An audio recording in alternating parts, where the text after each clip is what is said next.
بسم اللہ الرحمن الرحیم۔ آج میں اپنے تمام ناظرین کو ایک دعوت پیش کرنے کے لیے حاضر ہوا ہوں۔ دعوت بئی سلسلہ ہے کہ ہم نے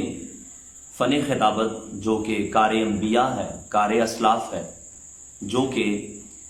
واعظ و تبلیغ، رشد و ہدایت کا ایک بہت بڑا ذریعہ ہے، ہمارے انبیاء کی دعوت کا جو مشترک جو کام ہے وہ یہ فن خطابت ہمیں محسوس ہوتا ہے۔ لفظ فن خطابت بولتے ہوئے اگرچہ میرے ناظرین کو تھوڑا محسوس ہوگا، جبکہ حقیقت یہی ہے کہ انبیاء اس بیان کے ذریعے سے ہی لوگوں کو اپنی اللہ کی طرف سے ملنے والی تعلیمات کو عوام الناس لوگوں تک پہنچاتے رہے۔ وہ اگرچہ اس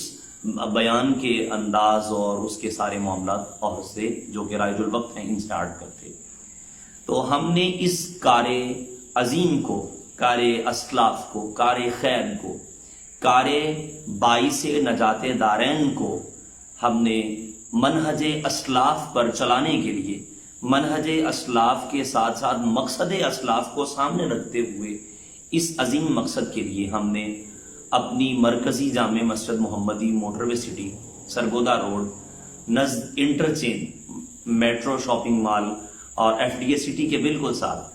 موٹر وے سٹی کے اندر ہم نے ایک بہت سنجیدہ ترین علمی، فکری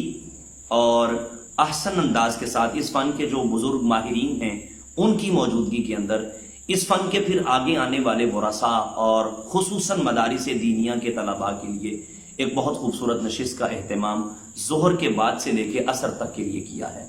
اس میں اب خاص طور پر جہاں جہاں میرا میسیج جا رہا ہے ان سب دوستوں کو اس کی دعوت بھی عرض کرتا ہوں، اور دعوت کے ساتھ ساتھ اس کو شیئر کرنے کا آگے وہ بھی عرض کرتا ہوں، اور بالخصوص میں مدارس دینیہ کے جو محتممین ہیں، جو ناظمین ہیں، جو ان کے منتظمین ہیں، ان سب سے میری یہ گزارش ہوگی بڑی ادب کے ساتھ آپ سب اس عظیم کام کو سیریس لیتے ہوئے آپ جو ہے وہ اس کے ساتھ ہمارا تعاون فرمائیں، اور اس کے ساتھ ساتھ جو اہم گزارش ہے وقت کی پابندی کا خاص خیال رکھا جائے۔ نماز ظہر 2 بجے ادا کی جاتی ہے جامع مسجد میں، تو آپ احباب سب طلباء سے گزارش ہے جیسے ہی جامعہ سے چھٹی ہو